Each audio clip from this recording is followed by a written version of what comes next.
Les amis, j'espère que vous allez bien.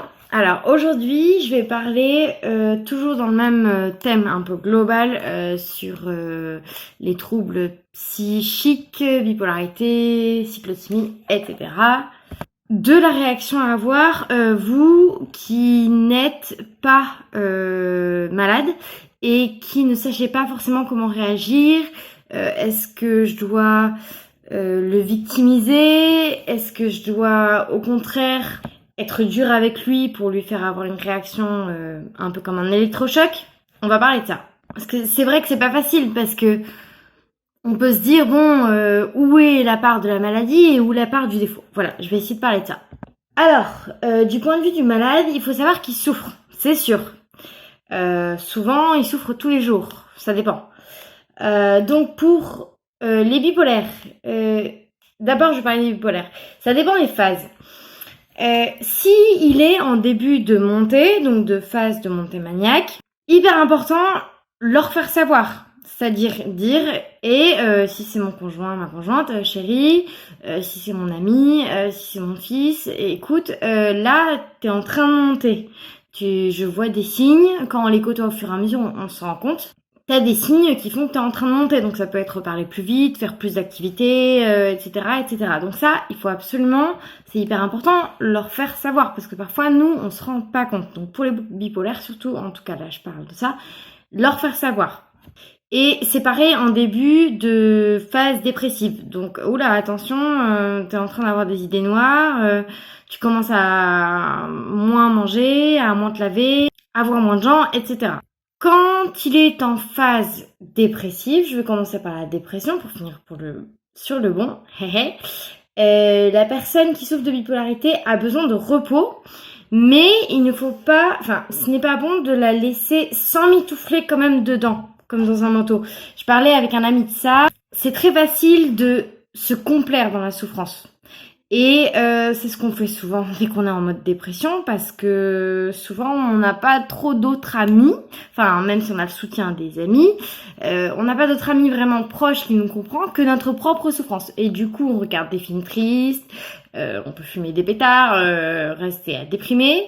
Le truc c'est que c'est très compliqué parce qu'on a vraiment besoin de repos. Notre corps on nous dit trop d'émotions, il est tiraillé comme d'hab, donc là il est en mode la vie est horrible, il ressent des trucs de ouf, comme si tout allait s'écrouler. Donc il a vraiment besoin de repos, ça demande beaucoup d'énergie. Donc on peut pas forcer un bipolaire dépressif à aller faire un footing ou à aller faire une grande activité. Néanmoins, attention, quand même, ne soyons pas comme des abandonnants.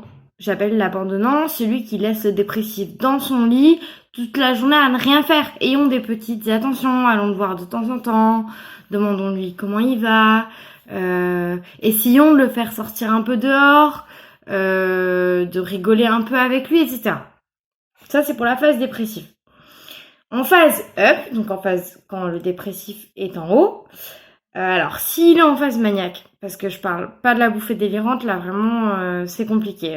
Il est plus tout lui-même et on peut plus parler de qu'il ait sa vraie personnalité, donc plus de défauts ni de qualité. Là c'est compliqué. Donc quand il est en phase up, il reste quand même lui-même. La personne atteinte d'un trouble reste soi-même, donc elle a des qualités et des défauts, j'y reviendrai. Donc là, la personne bipolaire en phase up, donc en phase haute, ce qui est bon, c'est d'être avec elle, avec lui, pour qu'il se souvienne de notre amour. En phase up, ils sont plus tout à fait lucides, hein, mais ils se souviennent quand même. Ma meilleure amie, je suis allée la voir et elle s'en souvenait après. Mais attention, ne pas entrer dans leur jeu. C'est là qu'il y a de la non-victimisation à faire. C'est-à-dire, si quelqu'un que vous connaissez très bien est en phase maniaque, que vous allez le visiter en hôpital psychiatrique ou chez lui, commence à vous dire que de toute façon la bipolarité, je te cite, tu sais bien, cher ami, j'espère que ça te gênera pas. La bipolarité, c'est n'importe quoi, les médecins, c'est n'importe quoi, etc. Enfin, des choses délirantes, des choses qui sont fausses, mais qu'elle dit ça parce que elle est ailleurs. Attention, vous, si vous arrivez de but en blanc et que vous dites mais si tu te souviens bien, tout ce que tu dis c'est parce que t'es en phase maniaque et tout ça, ça existe, etc., etc. En fait, vous endossez le rôle du médecin, vous endossez le rôle de la raison et la personne qui est en phase maniaque, elle va aller complètement se reculer de vous parce qu'elle ne veut pas de raison à ce moment-là. Ce qu'elle veut, c'est être dopée à l'adrénaline, à la coke que son cerveau crée. Enfin, je sais pas comment dire autrement, mais elle veut rester dans cet état d'excitation et du coup, elle va rejeter tout ce qui va être reviens vers la vie réelle, ok? Donc, ce qui est pas mal, je pense, enfin moi, c'est ce que j'essaie de faire, c'est d'écouter, d'essayer de le tourner un peu à la dérision, d'en rire un peu, de dire ah ouais, il y a plus de bipolarité, ouais. C'est vrai que s'il y a plus de bipolarité, c'est quand même cool parce qu'on en a bavé. Enfin, j'en sais rien. Mais attention à pas rentrer dans leur jeu. Être avec eux, les accompagner, aller les voir, leur amener des petits trucs, mais ne pas rentrer dans leur jeu. Pour la cyclothymie, donc dans certains cas, on n'a plus de lucidité vraiment. Ça m'est arrivé quelques fois. Par exemple, j'ai été agressive envers ma maman qui me l'a dit et je m'en souvenais plus. Et ça lui a fait beaucoup de mal. J'en ai plus de souvenirs. Donc dans ces cas-là, il y a plus de lucidité. Donc elle a dû me dire des trucs et j'ai pas su comment réagir. Donc là, c'est pareil que dans les phases maniaques, dans les bouffées délirantes ou dans les phases maniaques à certains moments. Bon, c'est un peu compliqué. Mais par contre, quand je suis lucide, la plupart du temps, en fait, ce qui se passe, c'est qu'on est à la limite des cyclothymiques. Les cyclothymiques, c'est bien un pendant de bipolarité, donc toujours à la limite, etc. Donc on peut nous parler. On peut nous faire des critiques, positives ou négatives, ou nous prévenir qu'on est en train de monter ou de descendre. Mais attention, on est super émotif. Là, toute cette vidéo s'adresse surtout aux proches. On m'a posé la question pour les gens qui fréquentent ou qui sont proches de personnes ayant des troubles de la personnalité ou des troubles bipolaires. Attention, on est super émotif, donc on va réagir et on aura besoin d'un soutien quand le contre-coup arrivera après. Donc pour terminer, on reste des personnes normales avec des défauts et des qualités. On a des défauts, il faut pas nous infantiliser, mais il faut se rappeler qu'on est dans un combat permanent.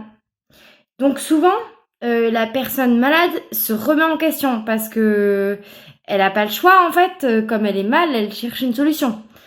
Donc, s'il y a trop de remontrances, la personne va se sentir blessée. Voilà. Néanmoins, c'est bien quand même de lui rappeler la réalité et qu'elle est pas seule, qu'il y a d'autres gens qui souffrent. Attention à l'argument, pourquoi tu te plains, il y a plein de petits Africains qui meurent de faim en Afrique. Ça, j'en parlerai peut-être si j'y pense une autre fois, mais ça, elle s'en fiche complètement, hein. La personne dépressive, tout ce qu'elle veut, c'est s'en sortir. Je disais ça parce que simplement, trop de remontrances, la personne va se sentir blessée. Pas de critique du tout, ni de remarques, la personne peut se sentir lésée. Voilà, je pense que pour leur maladie, il faut vraiment juste les soutenir. Et pour les défauts, quand vous les repérez, et que vous voyez que c'est vraiment la personne qui a un défaut, il faut le dire. Simplement, doucement. Voilà. Ok, c'est tout pour aujourd'hui. À très bientôt, j'espère que vous allez bien. Ciao, bisous.